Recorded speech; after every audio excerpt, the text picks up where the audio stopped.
Daily Broadside, day 791. I'd like to address something from me and the rest of America to the people that work in municipalities and counties and whatnot that control the cycle of red lights in this country, this fine, fine country of ours. Here's the deal, okay? I was going somewhere Saturday morning. It's 6:10 in the a.m. It's dark. I probably hit in the first 20 minutes 10 lights that just didn't need to be red in my direction. Because why? Because there was no one coming anywhere near the street that was green. There was nobody on it. It was cycling, right? There's no point in those lights cycling, okay? And here's why, okay? A number of reasons. First of all, efficiency. If we're going somewhere, we need to be there when we get there, or when we need to be there, or we're on a timetable. We don't just drive typically in this country and just haphazardly arrive at our destination. Usually there's like a goal in mind of getting, hey, we want to try to be there by 11, whatever. Well, every light you hit just adds to that time, right? It decreases your inefficiency. And secondly, if you've got let's say if you've got a town of like 100 square miles and there's 150,000 people in that town, and it's 7 o'clock, 8 o'clock on a Saturday morning, how many people are currently in that town sitting at that time at a red light that doesn't need to be red? Let's say 100, okay? So that's 100 cars that are burning fuel that doesn't need to be burned, okay?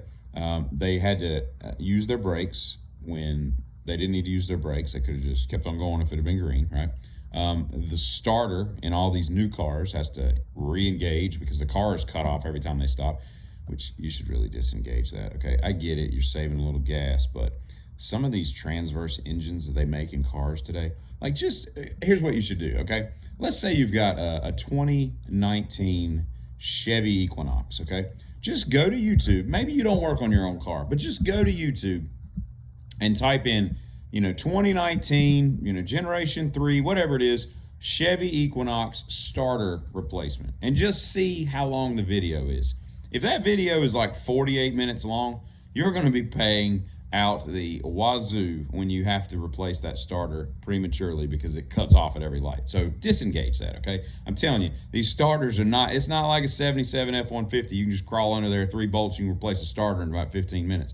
Like, these things are difficult to get to. You got to take like 19 other components off just to get to it. Ask any mechanic. Just call up there and be like, hey, I got a 19 Equinox. What's it going to cost me to get a new starter? And they'll be like, oh, that's 6 hours, blah, blah, blah, blah, blah. We got to drop the muffler and take the radiator and drain the coolant system. And I'm telling you, it's a thing, right? So that whole thing. So you're prematurely wearing out all these components that just don't need to be worn out, right? So I get it when it's 5 o'clock in the afternoon, or 3 o'clock in the afternoon, there's traffic everywhere. It's if a 50-50 street, then let it cycle on a normal basis. That makes sense. But if you're on Main Street and you're coming up to like 2nd Street, and 2nd Street's just a residential street that people use every 10 minutes, like, let it trip. Let them pull up and trip the light. That's all we gotta do. Then it can turn red, okay? For your direction. But otherwise, let that sumbitch be green all day long. If nobody drives on 2nd Street that day, then that light never changes, okay? That's the way it should be, okay? These people are idiots, okay? And you multiply that times, the country, how much fuel you waste, brakes, all that stuff. I'm just saying, it's just premature, it's not necessary, okay? I would like anyone to suggest to meet someone in this world that has enjoyed or followed a Mary Perkins cartoon, okay? That's one of those adult cartoons that came in the Sunday Funnies, as they called them when I was a kid. And it would be like, like a noir, like, detective thing. And there'd be like 3 frames. And it would come in and be like, Sally, what do you think's going to happen with Dr. Zaius? And then it'd be like, I don't. And then the next little box would be like them talking. And it'd be like, I don't know, but we're going to find out next week. And then the third one would be like, well, where do you think we're going with it? And then, like, you have to wait till the next week to hear, like, who read that comic? Show me somebody that ever read a Mary Perkins comic. And I don't even remember if Mary Perkins was a detective, but it was one of those type of things, where you're reading a comic that has to be continued, and you don't even get enough of that'd be like watching a movie in like 1 minute increments. You watch a minute of it, like, all right, we'll tune in tomorrow night and see what happens. Like, that's not how they should have taken out a bigger part of the newspaper and put an actual scene in. I'm just saying that nobody ever watched that stuff, and I don't know how, or read that stuff, and I don't know how those people ever made any money. The illustrator or whoever wrote that crap. But could you imagine having that job? It's like having a job where you write a children's books. I'm fairly certain I could write a children's book in about 45 minutes. I could, if I was a children's book author, I would have more books than anyone in the history of authorship, because I'd be pumping out like 20, 30 books a day. I mean, what is there? I just pick. Here's how you write a children's book, and I'm just coming up with this as I'm making it up. All right, you pick two animals. Okay, I'm gonna pick an elephant and an ant. Maybe that's been done before, so I'll pick something else. I'll pick a giraffe and an ant. How about that? It seems like, no, maybe it's an elephant and a mouse. I think that's been done before. Anyway, a giraffe and an ant. Okay, the only trick to this is the illustration part. Okay, I can't draw that well. So I'm going to need somebody to draw this. But as far as the thing is, this is very easy, okay? The giraffe and the ant meet, and something happens, and it turns into something silly, and then it turns into a heartwarming lesson about, being an adult and being like growing into adulthood and how to treat your fellow man. Like, it's very simple. It has to be like a little lesson. You just pick a couple of animals to teach you that lesson.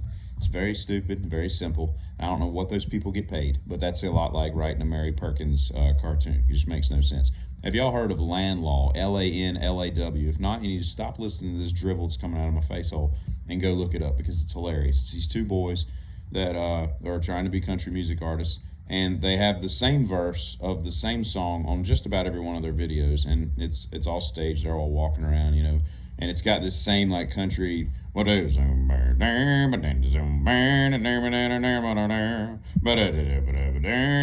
it's just the typical country crap and I like some country music, but I don't like the country music where it's like, we're driving down a back road looking for a field so we can drive and drink some Coors Banquet and shoot some guns and love Jesus and go to church on Sunday and have guns and Bible and guns and Jesus, and it's just dumb. And talk about their truck and how it's lifted on 36s, and I don't like that crap, right?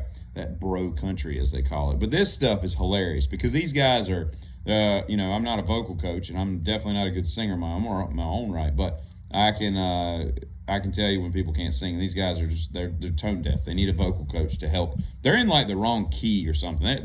Their voice isn't doing what it's supposed to be doing. Anyway, you need to go look it out, because I've seen it like start to pick up in virility. Is that a word?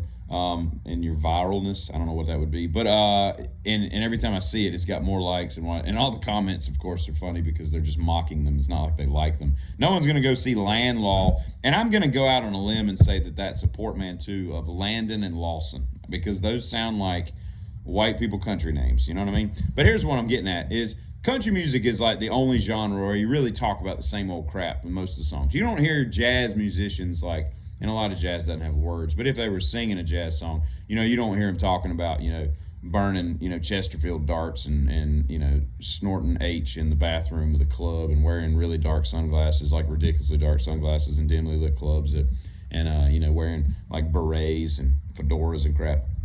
Like, they don't sing about that stuff. I don't know what they sing about, but most of the jazz I listen to is just instrumental jazz. But I don't know, you could ask Cliff Huxtable and his dad, who was also the voice of Panthro on the Thundercats, what they thought, because they'd always bring out their jazz record collection. And that's all I have to say about that. Today's a freezing rain day, so it's going to be great. Y'all have a good one, Kitty.